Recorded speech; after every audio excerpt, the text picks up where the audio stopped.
Good afternoon, everybody. Good evening. Thank you.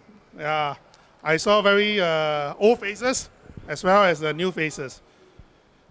There are not many people down here, but the fight must go on, rain or shine, unless the lightning strike. Okay. I'm Goh Meng Seng.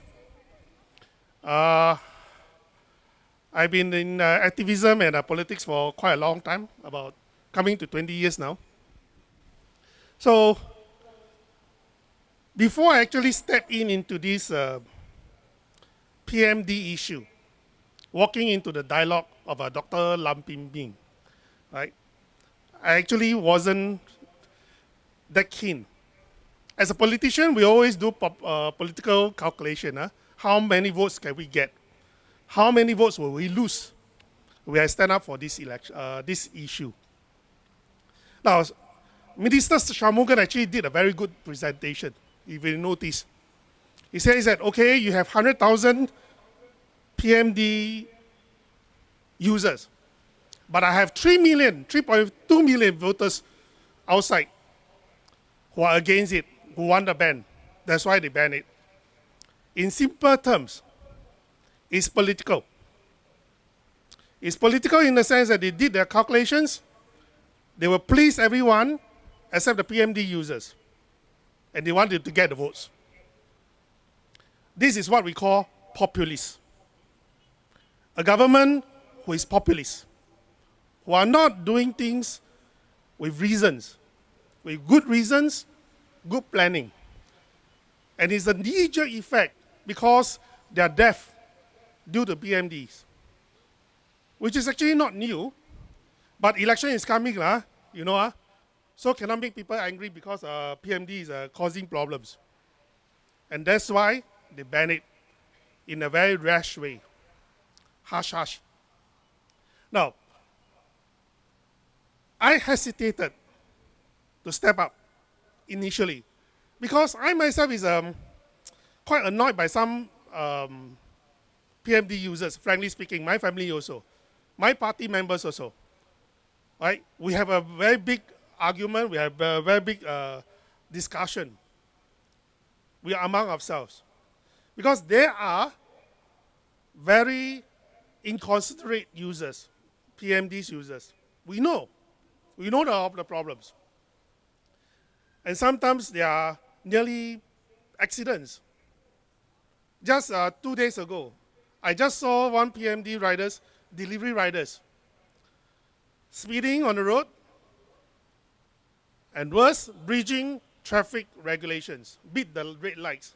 It is very dangerous. And it does no good for our movement that we want the government to uplift the ban. Because it gives a very bad name for PMD riders. So for all of you out here who have come, and for those who are watching the videos, my urge to you, be a responsible user. Be a considerate user because you are sharing resources in this small little tiny island.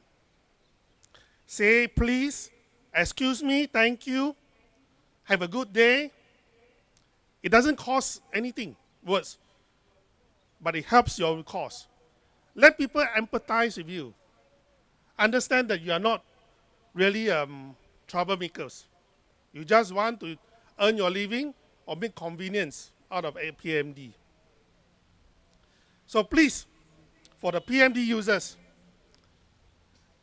if you want to gain the understanding of the 3 million voters out there,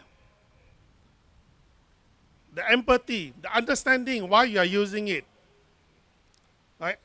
And eventually sympathize with your use, your situation, and go back to the ministers, the MPs, the PMDs, and tell them, look, we are okay to uplift the ban, but do something about it. This I will touch on later, how to deal with the PMD issues, which the PAP government has actually neglected for the past 6 years. This PMD thing is not new. It has been here for past 6 years. But the new generation of ministers, They do not know how to deal with new technology, new, new technological products that is actually potentially very, very beneficial to all of us as a society. I'll list out the benefits. Now, the main reason I came out ultimately is when I saw a lot of PMD riders, delivery riders went to MPS to show their concern. And I happen to know most of them are from what we call socially disadvantaged and socially underprivileged people who need this job for whatever reasons. It might be family reasons. They have elderlies to take care of at home. They cannot work too far away from the family. Or they have children at home they have to take care of. They must work within the parameters of their home housing estate. Or they have medical, physical conditions that they cannot find a proper jobs. Right? There are many reasons. And I can tell you, I come from a very poor family. I think even poorer than most of the PMD riders here. 10 of us squeezed in a one-bedroom rental flat in Toa Payoh. And I was an illegal street hawker at the age of 5 until 12.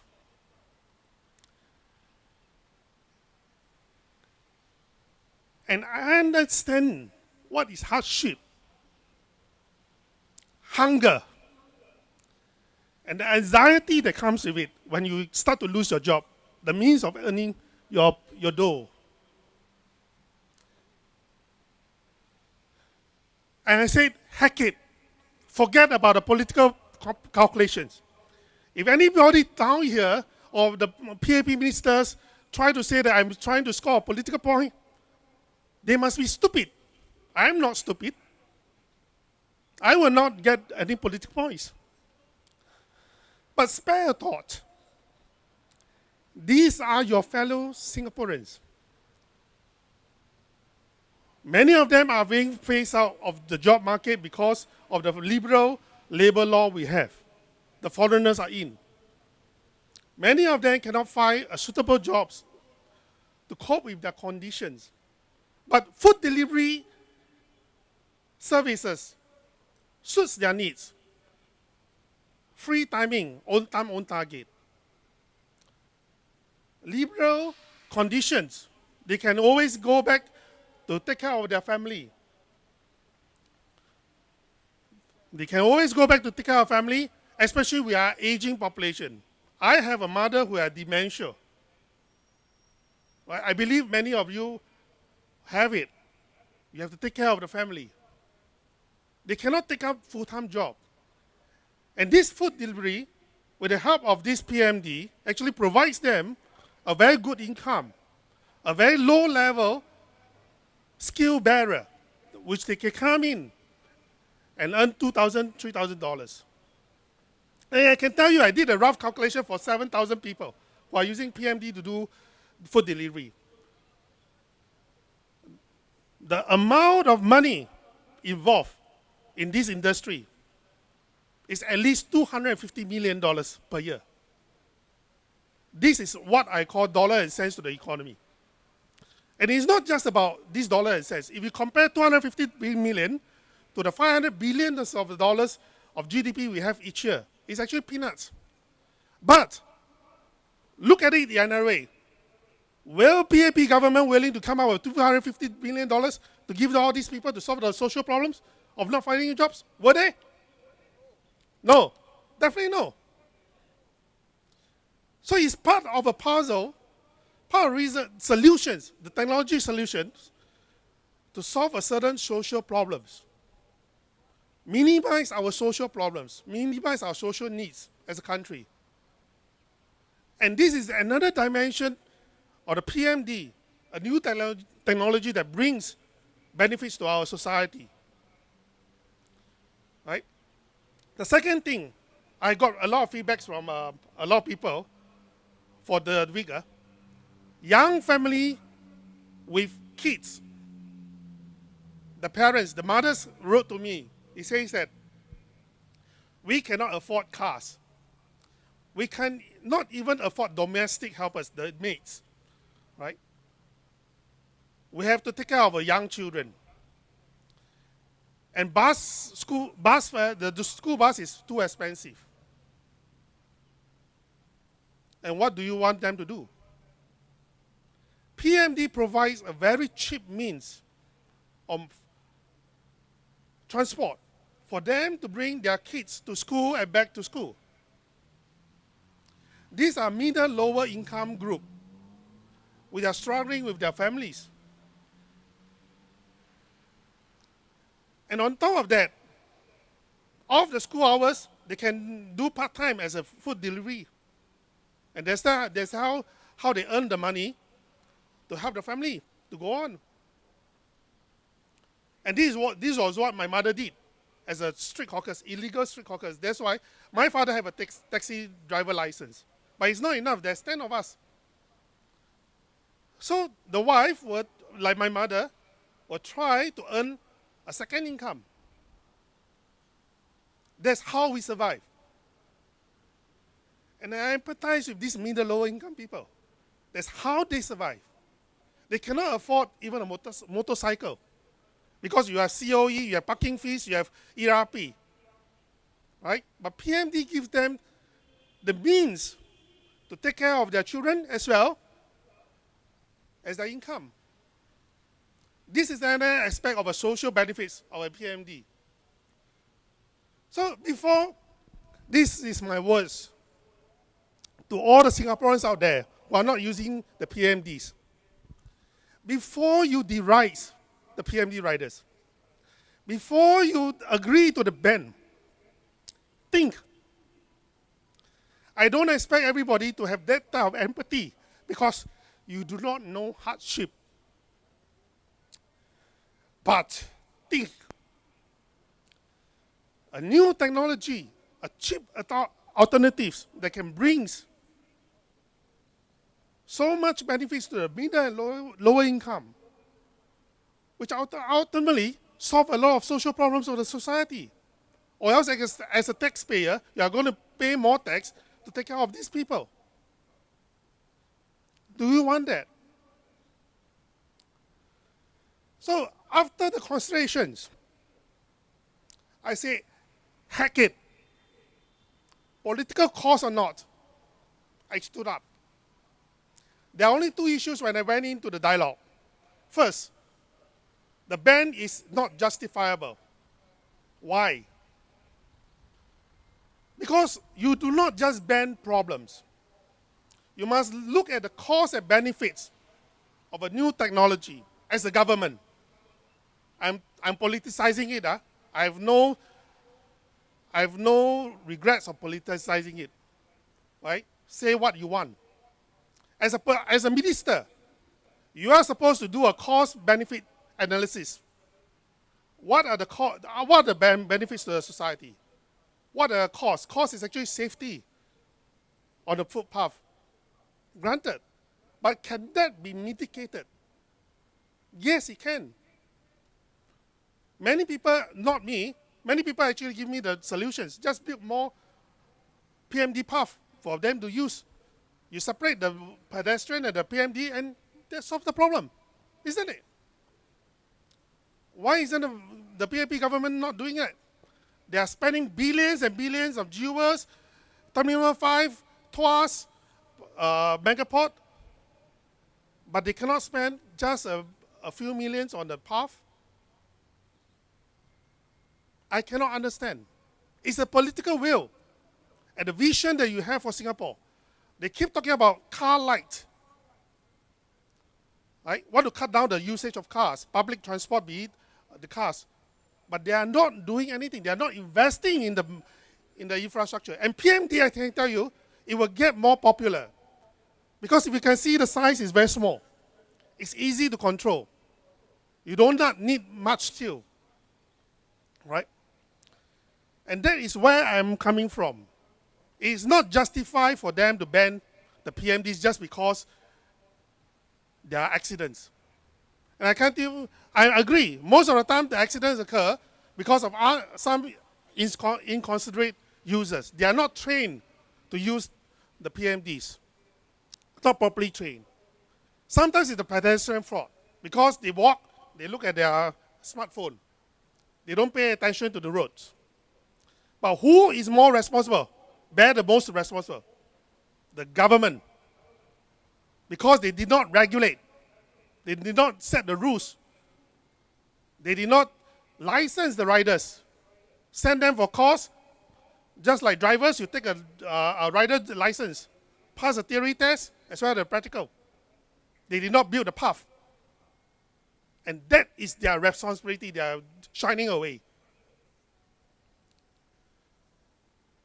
Now, the second thing I want to bring up during the dialogue was that they claim that they have a solution for the delivery riders. Give $7 million for them to switch to e-bikes. I can tell you, there's the grant of death. The grant of death. Why? Motorcyclists are licensed cyclists, drivers. They went through the highway code, they took the practical test for probation for 2 years. But yet, in Singapore roads, the fatal accidents for motorcyclists is still very high. And the e-bike is actually a mini motorcycle. You are giving people who have not taken the highway code, who have not taken the rider test, to have an e-bike to run on the roads. I also scared as a driver, I tell you. It is totally irresponsible for the ministry to do that. Totally irresponsible. Right. I have some proposals, a very comprehensive proposals. Anyone can think about it. I'm not claiming that it's perfect or something great. But this is a normal perm set can do it.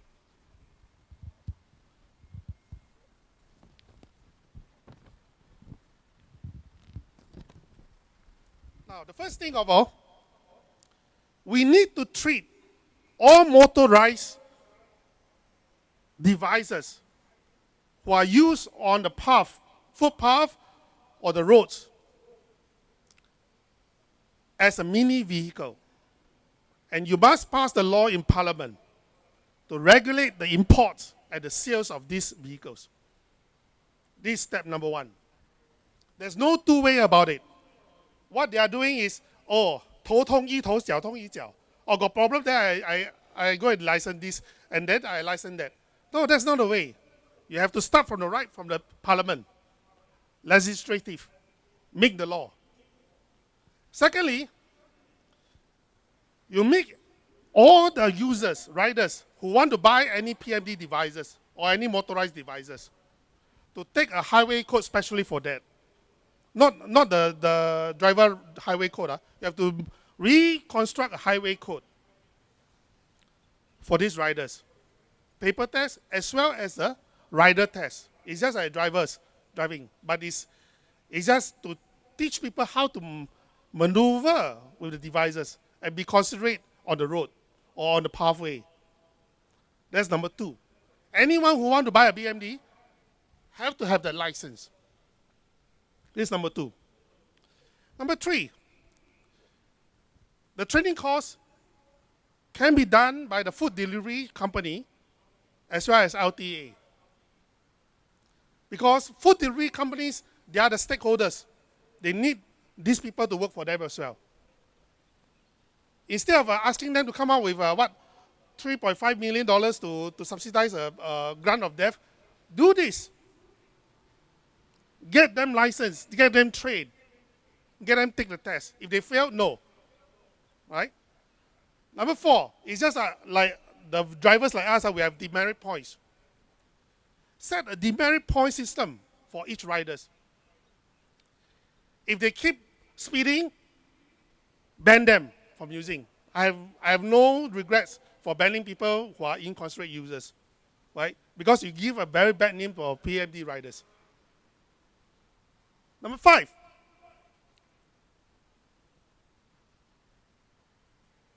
When you use the PMD, when it's on sales, there must be a device that indicates the speed. How many speed? 4 kind of speed. I will explain why the speed limits are done that way. Now, one of the reasons why accident happens during on the pathway is because of different speed of different users. It's a conflicting speed. PMD can go 10 kilometers per hour, but we walk what? 2 kilometers per hour, 3 kilometers per hour. So there's a differential. When you have a great differential, you sure have crash. That's the reason why accident happens. There's a risk management. So I suggest for the normal pathway, we will set the speed limit to 8 kilometers per hour. Why 8 kilometers per hour? It's a jogger speed. When you jog, you allow joggers on the pathway, right? You jog, it's about 8 kilometers per hour, max. You set the speed for the PMD. It's no different from a jogger who are on the pathway. Right? For certain pathway, like estates with a lot of elders, which we call the silver zone. There are quite a number of silver zones in Singapore. You limit the speed to 5 kilometers per hour. Lower them now. For school zone, you also lower them. 5 kilometers per hour. And places that are very crowded, near shopping center, near public transport hub, MRT or bus terminal, you lower it to 5 kilometers per hour. That is a very systematic way of dealing with the problem, to reduce speed. This is what we call the risk management perspective. Can't the $1 million minister think of it? I don't know, you know.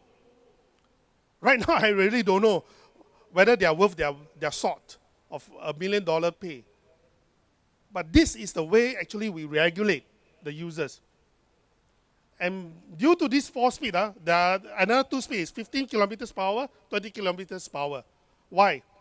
For the PCM, the park connectors, as well as cyclists, you can go faster, but not faster than 20 kilometers per hour. Because if you go faster than 20 kilometers per hour, you are actually a killer projectile, potentially a killing projectile. You zoom, you hit anybody, that person will die. Because of the weight. Force equals the mass times velocity. Because of mass and the velocity, you can kill people with that speed. Anything above 20. So this is how we actually manage a problem, right? Not just ban it. That is a lousy, easiest way out. A gundu can do it. Why should we pay $1 million for a gundu to do it, right? Now, the last important thing, the government must have the political will to invest in the infrastructure. They claim that they have how many kilometers of a cyclist path built and all that. I don't see it. I don't see it in Ang Mo Kio. I don't see it. In fact, someone from Tampines told me that they actually take away the cyclist path instead of building more. Even the new towns, they don't have a cycling path. Or the PNC, they don't have the connectors. PCN, they don't have the connectors. Ultimately, the government must sit down and decide. This is the question I have been asking the ministers. Do you or do you not think that the new technological devices like this are beneficial to a nation like us, a city-state? If you say no, make it clear, ban everything. Don't ask people go and upgrade this PMD to this standard and spend money, after that you ban them. That's not fair. That's actually a very lousy policy makers. If you think it's beneficial, sit down, think through what I have said. A very comprehensive approach to solve the problem. Manage the risk. Not what Lam Pin Min says. Can you have an ideal situation, have 100% no accident? No. I told him no.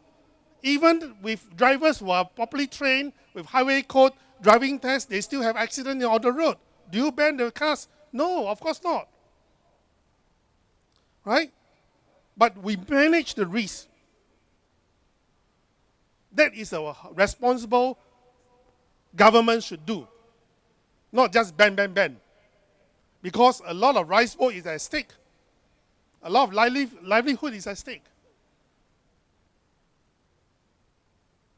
My last point, I hope the PMD riders down here, you don't go and upgrade, take the grant and upgrade to the e-bikes. E-bikes are very, very dangerous. Even as a driver on the road, I have a few near hit of e-bikes. It's not their fault, it's not my fault. Because there are a lot of blind spots. You see the bushes down here? With these bushes down here, with that height, you can't even see the e-bike when you try to make a turn. You zoom past, you hit, that's all. Bye-bye. And besides, someone was telling me that e-bikes cost more than $1,000. Dr. Lam Bin Bin was saying that you do not need to come out with money. That's wrong. It costs more than $1,000. $1,000 grant is not enough. It costs more than $1,000 to $2,000. And you have to come up with the money first before you make the claim to the food delivery rider companies. We will try to sit down and talk to the Ministry of Transport. Look, we understand the concern of safety, but the safety of the delivery drivers also a safety, right? You cannot just push them to the road. That's exactly what Dr. Lam Ping Ming have said in August. So why are you doing now? Right. I hope everybody will support our movement because there are plans to set up a PMD association. Later, I think Andrew will touch on it. We'll set up an association and we try to come out with a self-help plan. We'll propose to the government. There are some people who can take alternative jobs. Yes, we'll help them to get another job. But there are many people who cannot afford to because want to take care of mother, father, want to take care of children, medical condition, physical condition. There are so many issues that we cannot cover everything. And we do believe PMD is good for the society as a whole in the long term. And LTA or the Ministry of Transport have to solve it. I don't have the power to solve it. We don't have the power to solve it. Only the minister have the power to solve it. Thank you.